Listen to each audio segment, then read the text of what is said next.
What's up, investors? We got a really cool coaching call with a little bit higher net worth investor today, 4 million. And I think it'd be good that a lot of you guys who are on that road to financial independence check out all the coaching calls and what I would recommend. And we archive all this in our members site, which you guys can get free access to by joining the club at simplepassivecashflow.com/club. What I do is I arrange all these coaching calls, and I think there's several dozen of them now in the archives.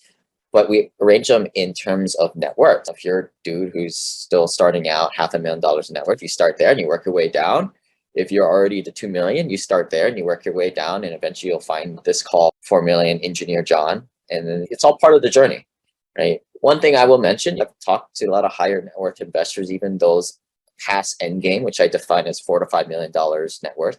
The reason why I call that end game is because any bozo can invest $4 or $5 million and make a 5-10% return. And you should be able to live off of that and pass it off to your bonehead kids if you don't teach them the right way to actually make money, work for you for money, trading time for money. That's what we don't want. Yeah, if you guys join the club, you guys can get access to that big list, simplepassivecashflow.com/club. And I'll be out in Seattle here in a little bit. Hopefully you guys meet up in person, but check out all our events at simplepassivecashflow.com/events.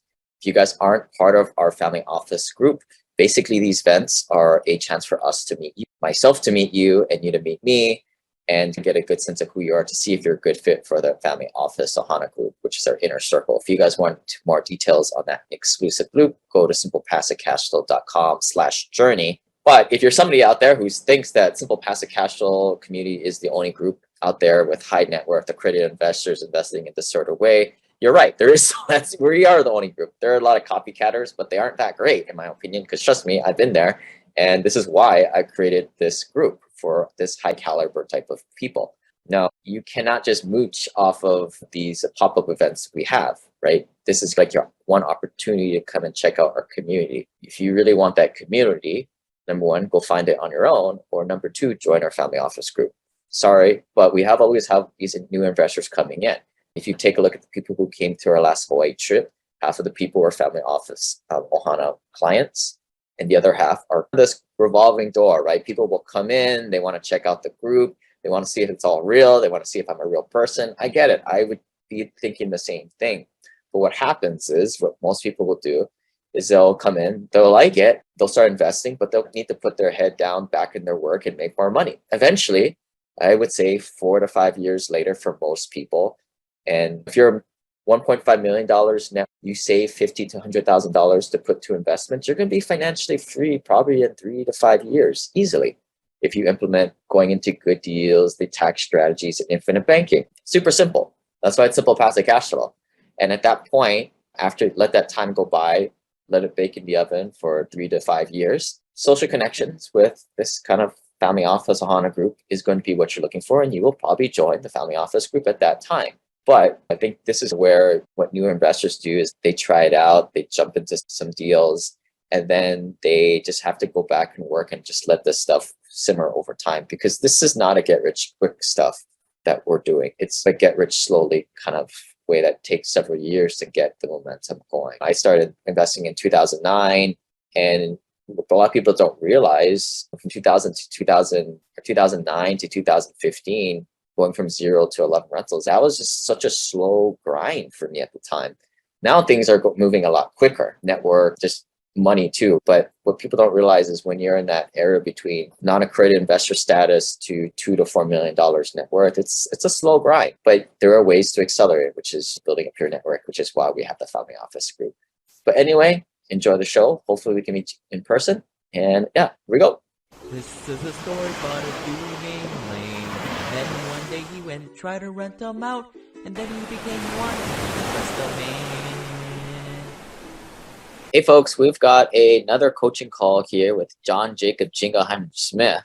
His name is my name too. And John's got about a few $1 million net worth, might be 4, might be 5. But once you get past 2 million, you're just trying to get to that next shelf, which is 4.5, 5 million. And then I feel like the next one is around 10, just because people like double digits. But we're going to go through his personal financial sheet and see what problems he's got, and because it's probably something that you guys have. If you guys like these, please join the investor group at simplepassivecashflow.com/club.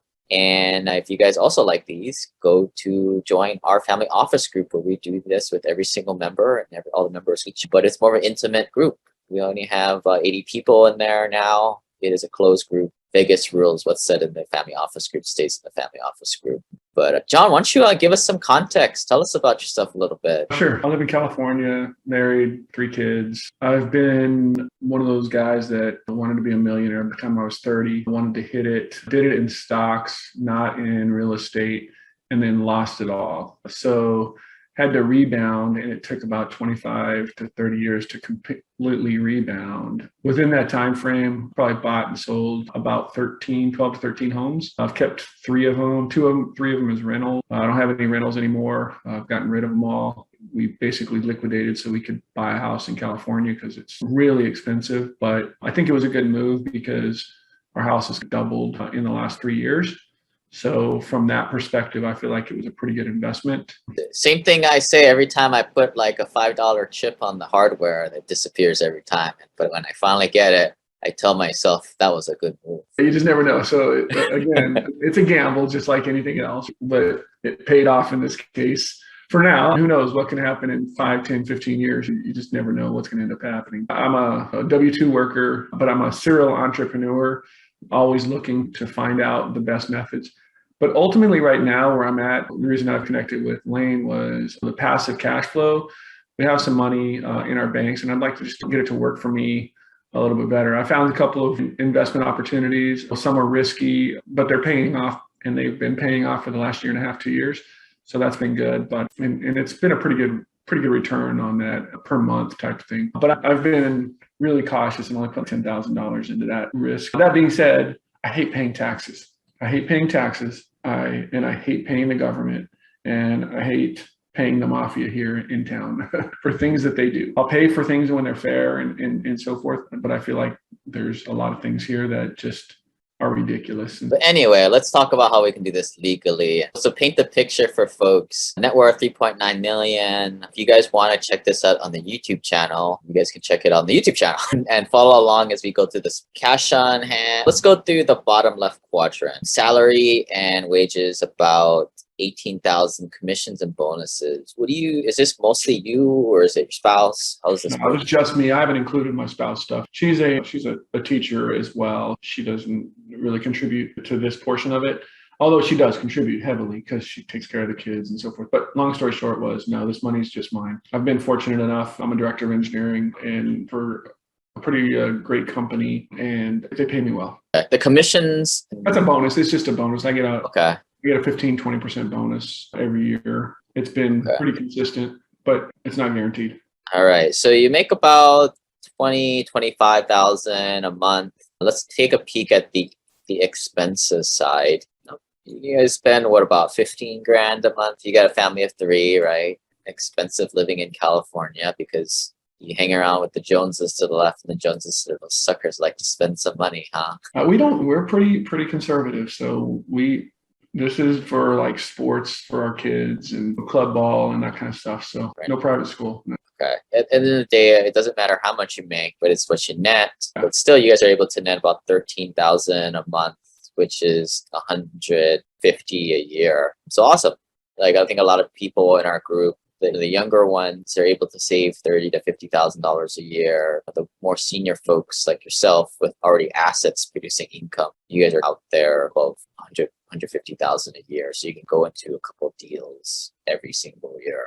Yeah, that was my plan, was to look at trying to do 2 homes a year is what I wanted to do. But then I ran into you and we talked. I've been watching you for 3 years. Obviously, you know that, but it's been one of those things. It's like, just pull the trigger. And one of the things that I'm trying to understand is self-directed IRAs. Do I need to create a trust? How's the best way to invest with you? Yeah, let's come back there. I want to break down this 3.9 million, just how it's made up. So you got about 10% of that in cash. You've got about another 10 to 15% of that in various stock accounts and the 529s, and then you got another big chunk of that in about 800 grand in various retirement IRAs. Just adding this up off the top of my head, that's about half of your net worth. Where's the other half? Looking for it. The houses or? You got about a couple million of equity in there. Okay. Okay. So yeah, that sounds about right. Cool. Okay. Have you started investing in deals or rentals or any non-alternative? This whole year, Lane, my goal was to get into some wholesaling. We put a couple of bids on a couple of wholesales. They fell through. We never did get those. I'm trying to do it with a partner. We started doing that, and it was just, I just don't want to deal with the ugly. He's less than I am, but he's the real estate guy. Yeah, it sounds like a classic case of he just got lucky working with some rich guy like yourself, and this is what I don't like about doing those types of deals. You're working with some broke guy. It's just a matter. He lives here in California. He's with just his wife. They've done pretty good. He's got 2 condos that he's rented out, and he just recently got this other one. We invest together. My plan was to handle the finance portion of it, and then him get the real estate license, which he just went and got his real estate license. So that was the other thing that we were trying to accomplish. But John, you make this much at your day job. What are you doing dicking around with wholesaling houses? That's exactly what I thought. You hit the nail on the head. I did this for 6 months, and I'm like, what am I doing? This is wasted my time. Yeah. And this is the epiphany I think a lot of people come to, right? Like at the end of the day, as much as we say we're not trying to, we're all trading time for money. You make a good amount of money trading time at whatever this engineering directing you do, that you're gonna make more money doing that than taking on the risk of what are your wholesaling thing. Okay. But I think we're in alignment, right? We're okay. But no rental properties thus far. Okay. Well, but that's good. That's good. You said you had a bunch of these prior, right? So helped me get my wealth. I think that was one of the things. Yeah. I think that's a lot of times that's what I like to see. I like to see people who owns a rental property or two, because it's a check the box. Because before you start to investing in this stuff as a passive, it's nice to know what the heck is in the black box. Yeah. You mean, you mean you can't lease people up during the holidays? What the heck? It's the slow season. No, man. People don't really move around during the holidays. I mean, at the end of the day, you want to be able to be smart about your taxes, and you want to invest in the right stuff. And that's why I really like your approach, Lane, as far as passive investment. I'm probably one of those guys that wants to be that guy. I just want to sit there and get 12 to 15% per year. Yeah. But you're also an engineer. And not only are you an engineer, you're a director. So you're the worst. Analysis paralysis. What is it that's holding you up? You've been stalking this thing for 3 years now. You're still in business. What is it? Or it might be a multitude, and let's walk through them. Yeah, so a couple things. Obviously, I told you earlier, I wanted to be a millionaire by the time I was 30. I was very close. I lost everything due to not having an exit plan, so to speak, not knowing anything, being stupid about things. And it took forever to come back. And so then the other part of it is just trust, right? It's really difficult to trust people, especially now that you're at that point. And so you call it stalking, but that's why I've been stalking. Here's what I would do, right? Trust no one. Don't trust me, John. Don't trust me. But what the name of the game is, or what I tried to do when I first started to do this, is like you build relationships with other passive investors, other accredited people that don't have a dog in the fight. Of course, you got to make sure that they're legit a little bit. When they don't have any kind of skin in the game, they're not getting any referral fee for sending you over. You start to build deeper relationships with people, right? Some people, what they'll do is they'll come on the retreat and they'll start just banging out questions. Who do you work with? Who should we stay away from? Has this been returning? And I think that's the wrong way of doing it. People see through that and they know that you're just out it for themselves. Relax, spend a day or two in Hawaii, get to know people, build a relationship with, and then let that stuff organically come out. Because people hold that stuff to the chest a lot of times because it took them a lot of time, money, and risk on their own part to get that precious information. They're not going to just give it up to some random person. But to me, that was one of what I did, when I started to interact with people, started to build long-term relationships. Another hack that I did is I also built relationships with the lawyers doing the paperwork too. They were working with somebody that was a little shady. They probably informally tipped me off to do that, but that was how I went about doing it. How are you interacting or finding people of that caliber, passive investors? Really tough. It's really tough. I'm in the process right now trying to find a tax strategist. I'm trying to find what's the best method. I've known about this bank on yourself type of thing that you guys talked about, but I really want to talk to your guy and build that bank on yourself plan where you can get money quickly to start investing into this. I really want to do that. I want to also talk about divesting the 529 and getting the kids involved with potentially modeling or whatever, so I can give them an IRA and that kind of stuff. So I want to start planning that level. John, don't worry about that yet. You're going too far ahead of yourself. Those two things you mentioned are absolutely the most unimportant things for you right now. Right? The order that we do this stuff is first go into deals, that you don't get your money stolen with the right people. That is priority number one, because priority two is from those deals. Sure, you might make some money. Hopefully you do, but you're going to get the passive losses to play different games in your taxes. That's where you could potentially save hundreds of thousands of dollars in several years. If you're doing a little infinite banking policy, you get your $70,000 529 redirected. That's nothing, man. Don't waste your time on that type of stuff. Really? Okay. And I think that I can tell already, this is why you're so successful at job, right? You're a technical guy, you focus in on things, and you just grab a hold of things, right? I do. And I solve problems. I mean, I solve really difficult problems, and like a bulldog. Once I get in there and I tear it apart, like you said, I've got that engineering mindset. So I sit there and tear everything apart down to its base, and then I try to build it up. But I don't have this background. And this is something that of the approach. I've been on my own since I was 12 years old. I was a kid who lived in low income housing. So it's not like I had a silver spoon in my mouth, and I've done everything by myself. But that's the hard part, right? In this financial maze, there's a lot of noise out there, such as like the self-directed IRA thing that we'll talk about here in a little bit. But just before we go there, infinite banking, it is a classic. Sometimes in the family office group, we talk about this thing for hours. We have literally 4 to 5 hours of calls we've recorded on this one topic. And we joke because it's like, guys, just stop optimizing this stuff. It's a freaking commodity at the end of the day. It works. And if you optimize it, it really doesn't move the needle for you that much.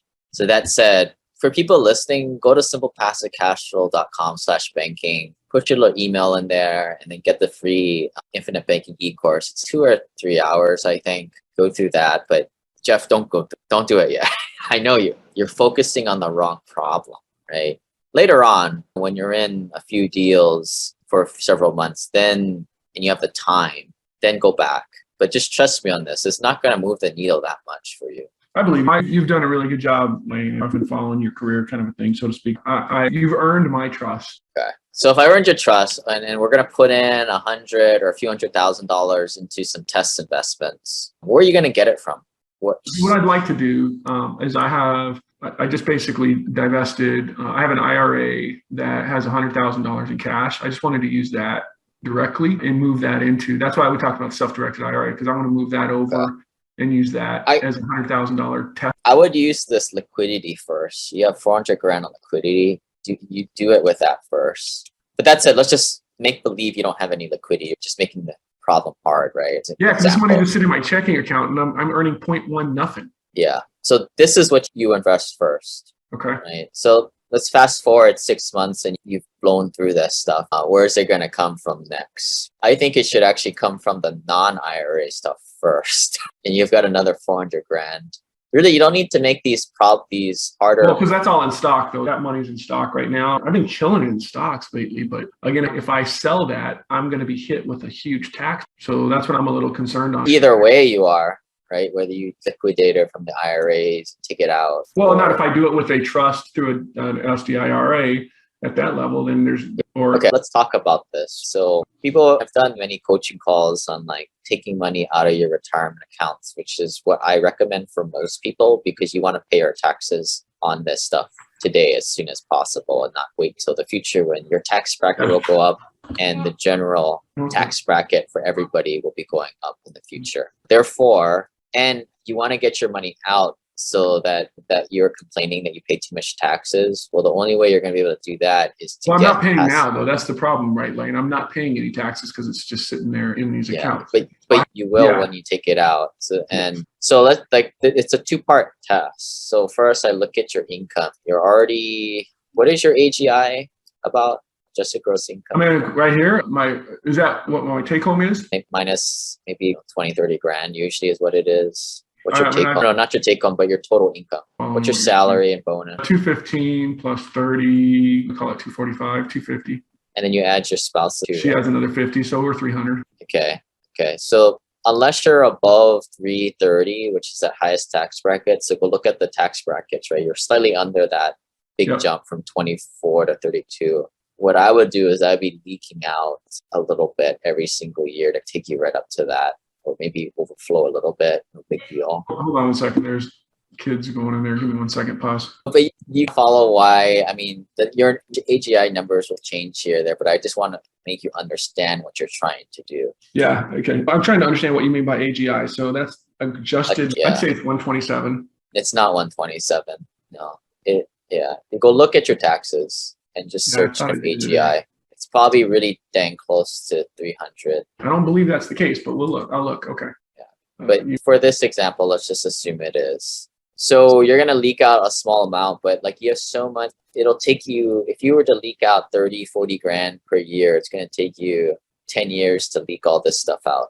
Or no, it's going to take you 20 years to leak all this stuff. And you explain to me what you mean by that. I'm not following it. Take it out of your retirement account, pay the taxes, pay the penalty. Oh, really? Okay.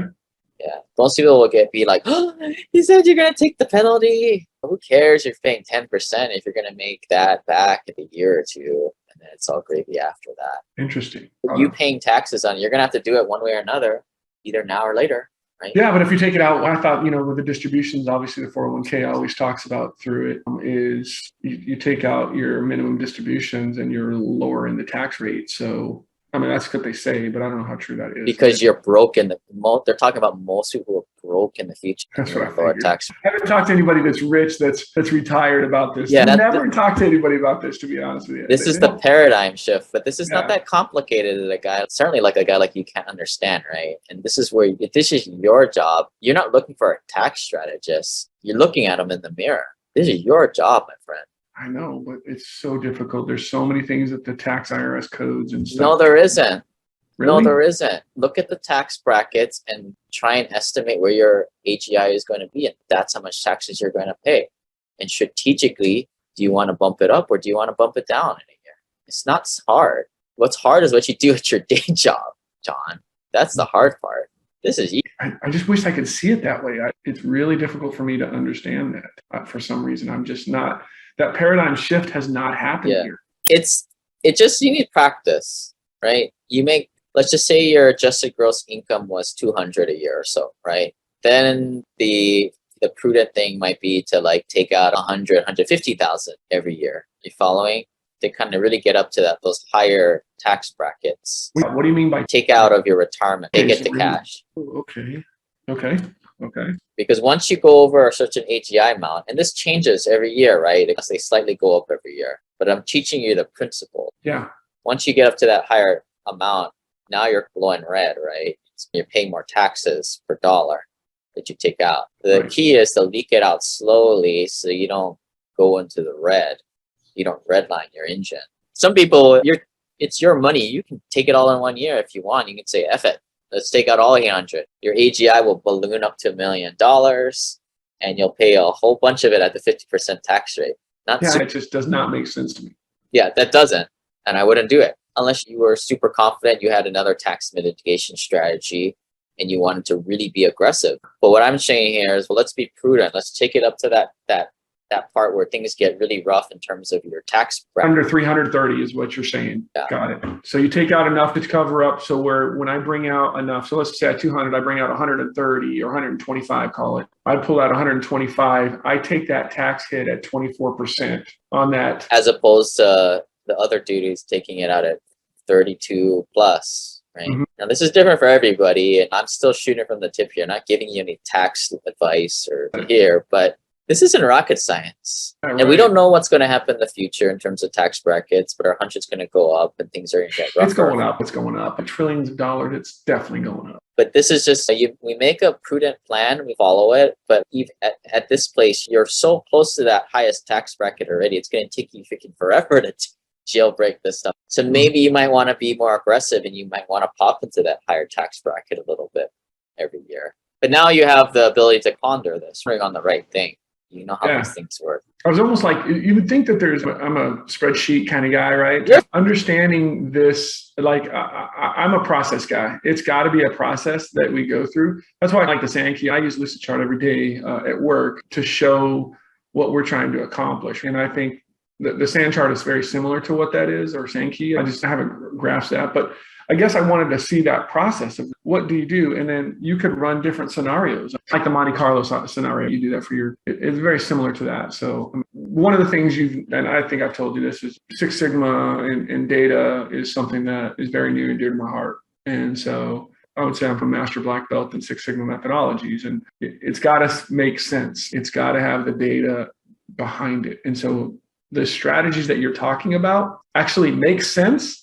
Just got to I got to put that down on paper to see how it works. Or play it. Let's just walk through it. Let's play it out in our head and make a few different options. And then luckily this isn't you need to make a decision now or in the next couple of years. This is all in front of you, and you can have your subconscious mind work on this a little bit. But yeah, you're trying to get this 800,000 out so you can invest it cash, so you can get the passive losses from it. Because when you invest through this type of stuff, you aren't getting the passive losses. I see you got some crypto up here, and not much. Never mind, it's pretty negligible. You're just screwing around with it, so forget it. But that's what you use the IRA money for. It's non-real estate tax advantage stuff like crypto or. Only time you use the IRA for non-tax advantage stuff. Yeah, crypto's going to be taxed.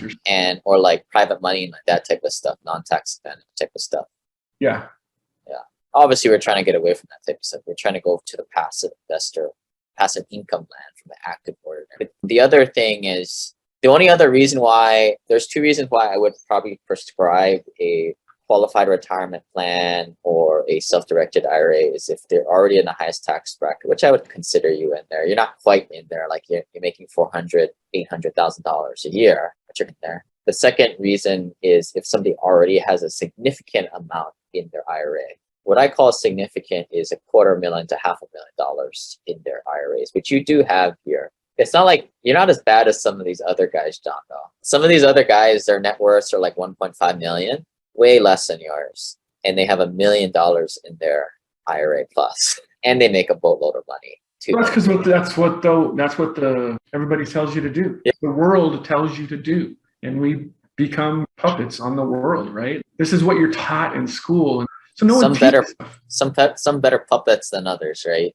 Yeah. For you, like what I would suggest is I wouldn't decide anything on here now. Maybe try and leak out 50. Just take your stuff up to 330 at that next higher tax bracket every year. But doing that is a non-decision. It's still punting it forward because you have so much in there. But you have so much time to think and ponder if you're going to, increase that or stop that. Or just don't even take money out of here. Just stay frozen for now because you have so much other investable funds. You have 400 grand here and you have 400 grand here. Get that stuff deployed first. Get proof of concept with who you're investing, what you're investing in first before you start messing around with this IRA stuff. I know you mentioned you want to get it going first, but I would say hold off because one thing I'm thinking of, you have so much money here. If you deployed this and you deployed $1 million, this could possibly, you could retire on this if you wanted to and still go part-time. My ultimate goal was, one of the things that we talked about was when you want to retire. My plan was to retire when I was 57. That's 3 years from now almost. That's probably not in the realm of retiring with kids. No, it is. It certainly is. Right now, you have all these soldiers not doing jack for you right now. That actually, the stocks and bonds. So let me just give you that. I put 120 into the stocks. I took it away from my financial advisor. I took it away from my financial advisor because he was charging me $85 to do a trade, and it pissed me off.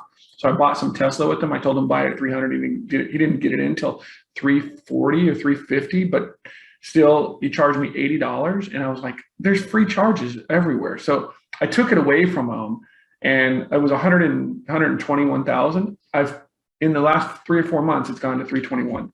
So I'm doing it myself, right? Yeah. And watching it on daily, and I moved it to something that doesn't cost me anything to do trading. And I've bought certain things because I'm in the industry of things and I know what's going on with a lot of different companies, and I've invested wisely. So I guess that my point is it's still a gamble, but even investing in syndications is a gamble. Let's not worry about this yet. It's working. Right. It's doing something. The big priority is let's get the cash up money. on top. Yeah. I'm ready for 150, 120, $150,000 to give right there and just And go. not only this is the home equity, right? The 2 mil of home equity. That's what I'm thinking of too. That's your lazy. Equity. And that you said you got a couple million. Oh, in the house. I haven't done any. Yeah. So get a HELOC on that. Start deploying that. A HELOC on that? Really? Because I'm at 2.75 right now on the rate. Who cares? It doesn't matter. That's not wealthy people think about. That's what broke people think about. What they Interesting. So get a HELOC on the house and then do what with it? make more than like nothing what you're making in the house. It's just going up with the pace of inflation. This is these are the rocks, right? This is all the sand right here. Worry about the rocks first. Gotcha. Interesting. That'll keep you busy for the next 2 years. So we don't really have to mess around with any of this yet. Okay. So can you expand a little bit on the HELOC a little bit? Yeah. So, you've got your home is what's the market price on your house? 2.1 to 2.3. What do you owe on it? Okay. So you have about $1 million or so of equity. You're at like around 50%.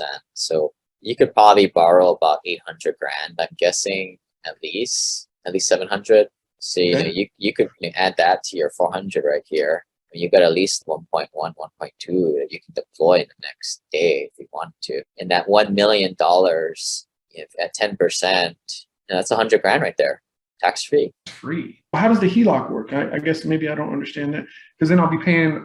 If I borrow that 800, my payment goes up considerably, doesn't it? Yeah. So this is a mindset thing, right? Sure, the HELOC, there's a payment associated with it, but who cares if you're paying 2%, but you're making 10, 12% at the net. Right. And this is the same thing that people have the same thinking with infinite banking policies, right? If I'm paying 4 or 5% on my infinite banking loan to myself, there are payments accruing, but you're not supposed to worry about it because you should be making 10, 15% in the other investment. It's just a delta between the two. It's just a mindset thing. Yeah, my mindset was to the tax strategist. I'd rather pay a tax strategist $10,000 if he saved me 10,000 in one. Not pay. You can pay yourself 10 grand now. This stuff. What to do with this is that's the hard decisions, but you don't need to make them yet. But what I'm thinking is you have so much money that you could probably just place this in your home equity, make an extra $10,000 of passive cash flow tax free every month, and you'd be good. I think. I'm not actually following what you're saying there, Lane, on the home equity thing. You can take 800 grand out of your home equity and put it into deals or investments. And you can put another 300, 400 too. So that would be 1.2 million. Yeah. 1.2 at 10%. That's Right. 10 grand a month. Yep. Yeah. So you pay the 10 grand, you actually get the 10 grand, and then that actually allows you to pay the additional costs on the house that you increased. Yeah, but which is negligible. Let's call it 8 grand. Splitting hairs on me, John. You're doing the engineering thing again. If you had, let me ask you that your personal finances pretty well. We'll go back to the summary tab. This is what's happening. You're still netting 13,000 a month. If I added another 8 onto here, now you're netting $20,000 a month after deploying those funds. Does that change your life? Are you still going to work? What's happening? My whole plan was if I ever netted $25,000 a month, I was going to retire. That was my plan. Shoot, what are you doing? What are you going to work next week for? But that was like, so that's my whole point, right? Like, you have so much money and you're so inefficient right now. If we just did that with you and we replaced this money and then that 800 grand your equity, your FI, your what we call zero gravity, 0G, your net worth would continue to grow and you can quit your job.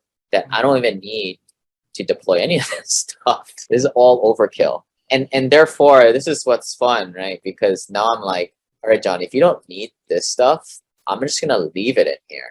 You never need it. And this is what you can give your kids. You can give them an IRA, Roth IRAs. But then I've also had clients where their parents pass away and then their parents give them an IRA and a Roth IRA. And it's a complete pain in the butt because you got to take mandatory distributions from it. But that's another story. Like, you don't have to touch this money because you don't need to eat it. So leave it in the IRA. And that's a very rare circumstance. Interesting. Okay. No, I like the idea of doing the 800. So how do I go get this HELOC? What's the approach to the Go to any bank. It's pretty much a commodity, man. I don't know. There's some folks in the foam where like they've kind of optimized and found that one random obscure bank. I don't know what it is because I don't get HELOCs personally, but you can go to whatever bank you get whatever rate. Really doesn't matter. All the rates are the same. In the HELOC, what does the HELOC actually do? I guess I've not really done it. Yes, so the bank, okay, your house is worth X, right, on the market. You don't owe that much on it. And your bank is like, all right, yeah, John, we'll lend you the based on, yeah. And they'll take it all day. That's an easy loan for them. That's why the rates are so low. And that's why it's a kind of a commodity. Okay. And then once you take that though, so now you are you paying additional money on that 800K? Yeah, but it's pretty negligible. And some HELOCs, they'll just make it like interest only, or they'll take it from your equity from the house, which is negligible too. But at that point, because then you're taking that money plus, let's call it 200. So I'd like to put 200,000 and they call it 200 out of this. My wife is one of those rainy day persons, right? She's, oh, what happens if that's what the infinite banking comes in, but don't worry about that. Yeah. You got to convince my wife on this one, on some. I know. You know that. She's that person that is very conservative, extremely conservative. This is where I would design you a more holistic plan, which kind of takes those concerns in, which isn't as optimized, but it's more conservative to appease those concerns. Just to get it to show 1 year, and then the next year's, like I told her I was going to take the $10,000 into Zifra, we call it, in a crypto thing, and she's, oh, should we? I'm like, yeah.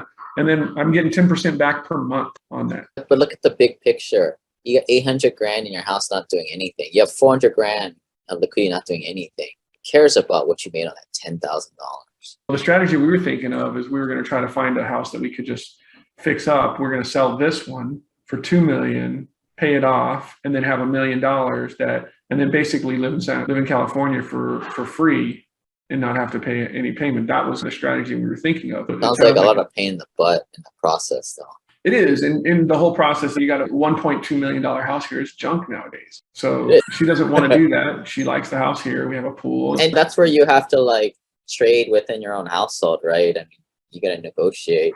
Some people, it sounds like maybe you just offer up, hey, we'll just keep the house and I'll keep at least $500,000 of equity in there. But hey, let me try and get proof of concept and this other stuff. Maybe that's, and from their perspective, yeah, as long as we keep the house and we stay above a certain loan to value, yeah, try it out. Let us know how it goes. This is great. So let me ask this question. Do you provide guidance on that? How does this approach work? I mean, this is all just... Let me do something real quick for you right now. Just shoot it from the hip. What I would do, now that I hear that your spouse isn't like that, what I would do, I'm going to build an infinite banking policy for her. So what I would do is I would throw in $250,000 every year for 6 years. Whether that's on her or you, probably her because she's a woman and she's cheaper. Than I would throw in an infinite banking policy where you put in $250,000 every single year. You max fund that thing for at least a couple of years. You only really need to max fund it for 1 year so it doesn't decay on itself. You're saying 250,000 and 250 again? Yeah. For after the 5-6 years, there'll be $1 million in there. But the whole, where does that money come from? That's what she's going to ask. So the first year is going to come from that liquidity. And maybe even the second year is going to come from liquidity. But the whole idea is you invest through it to pass year. Yes, you're paying the fees, but the fees make sense. There's a break-even point, usually around year 2 or 5, somewhere in there. But that's your kind of your base, right? You can point to that as always being there. It's a lot more safe than these bank accounts. And then I can get rid of this term life insurance, right? These terms. Yeah, because you're buying a boatload of insurance. That's way better. Yeah, you can get rid of that term life. Give another $400 a month, and then just keep the one that works. Yeah, and then does that go to both of us? How does that work with this infinite banking? Oh, it's only going to go to her or whoever's the policy. You can go a $5 million policy on each of you and put in $150 each too. But if you want the insurance part, it just makes sense to me. Why wouldn't you want to? Talk to the agent about that. Go to the we'll connect you. But it's just moving forward on this, right? Like then maybe next year, 2022, you start investing into several deals at 100. You get that proof of concept going. So this is going to take a long time to really deploy all this money. But by doing that big initial stuff of infinite banking, at least you're making 4 or 5% tax free on that money, as opposed to not doing anything like how it is right now. Yeah, it's true. It's literally, I've had this conversation with you before. It's literally driving me nuts. It's just, and then you invest that, and next you keep doing that for another year, and then another year, and then you're for the most fully deployed at that point. You're in 10 deals. You've got $750,000 cash value, which you've ran through there. Probably your cash value will go down because you start to invest that money, which is what you want to do anyway. And then What is that, Lane? So one of the questions that always comes up is, what happens if you lose your job? If I lose my job down the road, there's always yeah, possibilities. you can get the cash value. It usually takes like a few days to get it back into your bank account. Okay. Yeah, it's Okay. pretty much instant liquidity. Okay, cool. And that's the concept, is like banking from yourself. Like, it's technically not a bank, but it is. It's not more secure. But that's the idea, right? Your Exactly. personal vault. When you start investing, you're in. But this is how I do things, right? Like, it would be irresponsible for you to listen to a guy on the internet and just take his advice, even though you understand what the heck is happening in terms of taxes, what you're trying to do long term, and we're trying to get to build this passive income portfolio. But that's where the mastermind comes in. Like, now you go talk to 6 or 7 different couples, similar background, similar income, similar like net worth. Yeah, there's 80 of them. Go talk to 4 or 5 of them and learn the lessons learned, have them answer. Everybody had the different hangups when they can talk you through it. And the more important thing is you go through this process and you start to build relationships with these people, right? Because these are the people that you're going to put your head together as you transfer that wealth to those 3 rugrats that you just were just yelling at, right? When they grow up. That's what I try and do, is trick you guys into interacting with each other to build those long-term relationships. But then you come back 6 months later and you've talked to all these people and you've changed my strategy a little bit, but you've taken ownership over it. And that's what I want. And then we go connect you with the right service professionals, CPA, tax attorney, lawyers, to make this happen. That's the process. Okay. I keep on getting calls left and right from the folks in Las Vegas, Toby's group. Yeah, but do the work yourself. Empower yourself to have the right conversations, but part of that is building the relationships with other passive investors, your colleagues. Build your own family office. Family offices are made for people that are $100 million greater. But what do y'all do? But what do you do when your net worth is $1 to $10 million? You need a peer group. You need to group coach it together, and that's what the family office Ohana Mastermind is all about. Yeah. But that's the procedure. Yeah, let me make sure I understand. We've talked a little bit about things. So from a strategy standpoint, obviously you said, talk to folks in the mastermind. You're coming to Hawaii, right? When is it? Sign up. When is it? January 14th to the 17th. Oh, I'll be in Florida at that point for work. Maybe next year. But I'll definitely come to Hawaii because we love Hawaii. We come to there. We try to come there at least once or twice. You're meeting up with the key is other people, right? Accredited investors, pure passive investors. That's who you need to meet. Can you put me in contact with people here in California so we can trade war? No, you got to join the mastermind group, man. It's pay to play. No outsiders. Ohana only. That's how it works. Because if everybody found out, everybody knows about Simple Passive Cash Flow now. A lot of people love the group. Yeah, you've been marketing yourself pretty well. How you do it all. Well, you guys, like today, I don't have to do anything other than I spend a lot of money on Facebook ads and stuff like that. But as far as like me doing anything, I don't really do anything. You guys tell your friends. Half of all the people that come in today are referrals from you guys. You run with the group, right? So let me make sure we've talked a little bit about things. So you're saying go look at doing a HELOC and then also do the infinite banking as well. Is that what you're saying?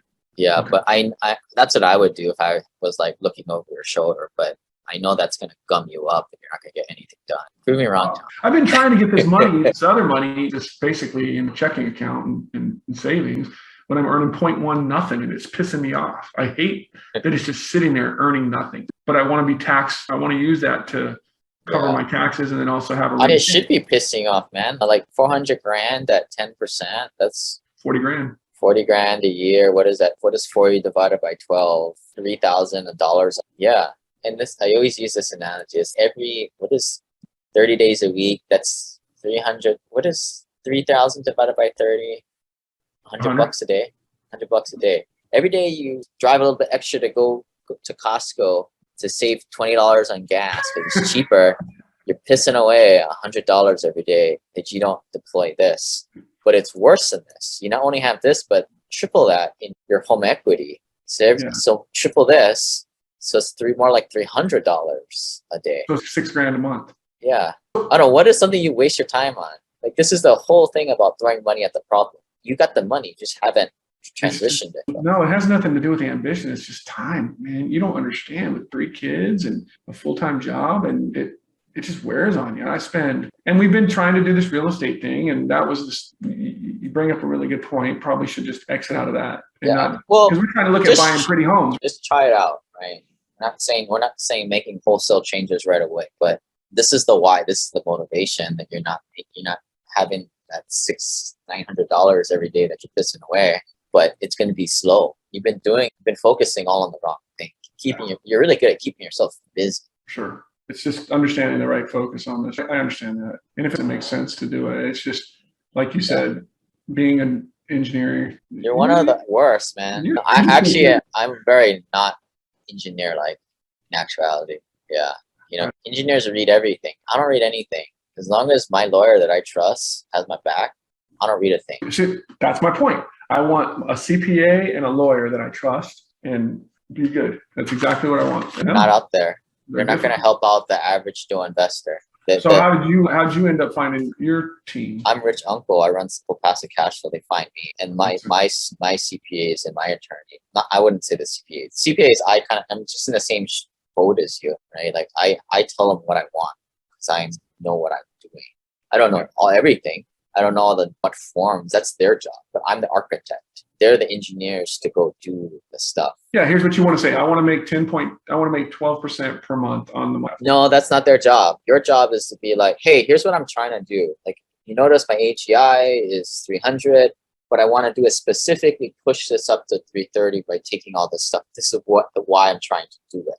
Can you look at how much passive activity losses I had? Maybe we can use some of this. We didn't really get to real estate professional status with you yet, but yeah, when you join the family office group, that's what people are always trying to implement, especially with a spouse being a teacher that doesn't make that much money. It's ideal for you guys. It's a complete no-brainer, but you guys wouldn't like that. That's not your CPA's job. Your job is to talk to the CPA, say, hey, we've already put ourselves in this position to do real estate professional status. This is how I quantified my 750 hours. Here's the logbook if you need it. What I would like to do is I would like to use $100,000 of my passive activity losses to lower my income to this much because of this.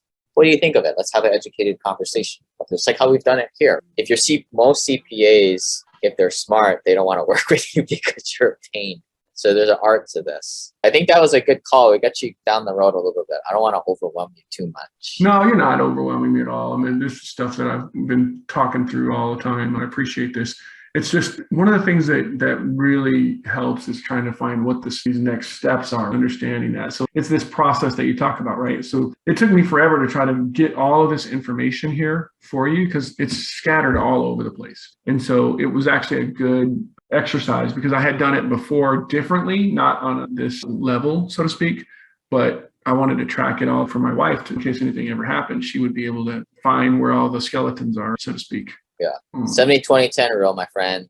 You've just digged into the 10%, which is the academic stuff. The 20% is the people building relationships with other passive investors. For her to build relationships with passive investors, just in case you die, she knows who the 4, 5, 6 people to go to confer and get guidance from people who don't have any skin in the game, that aren't their CPA, that aren't their lawyer. That's, in my opinion, is the formula. If I died, my wife kind of knows who to go to, who to trust, and of course take the data points and come up with her own decision. But then the other 70% is doing it, getting down the road, doing it. So you've done the 10%, but you got to work on the 20 and 7. Yeah, that's the difficult part right there. It's just carving out the time to go do that kind of stuff. If it was just my wife and I'd have all the time in the world and I would totally be knocking this out of the park. If you're spending more than like a few hours in this passive investor thing a month, you're doing it incredibly wrong, my friend. Really? Okay. I'd spend a few hours a week. You're doing it wrong. You're not efficient with your time, and you're probably not interacting with the right people. People ask, like the family office group, I don't have that much time. It's like, all you need is 4 to 5 hours at most a month. You're good. We designed it so that it's for busy people exactly like you, multiple 6 figures, families. Yeah. So right. We cut the crap. We get rid of all the stuff you don't need. Okay. Yeah, if you guys like this, send an email to team@simplepassivecashflow.com, and we'll see you guys next time. This website offers very general information concerning real estate for investment purposes. Every investor's situation is unique. Always seek the services of licensed third-party appraisers and inspectors to verify the value and condition of any property you intend to purchase. Use the services of professional title and escrow companies and licensed tax, investment, and or legal advisor before relying on any information contained herein. Information is not guaranteed, as in every investment there is risk. The content found here is just my opinion, and things change, and I reserve the right to change my mind. Above all else, do your own analysis and think for yourself, because in the end, you are the only person who is going to look out for your best interests.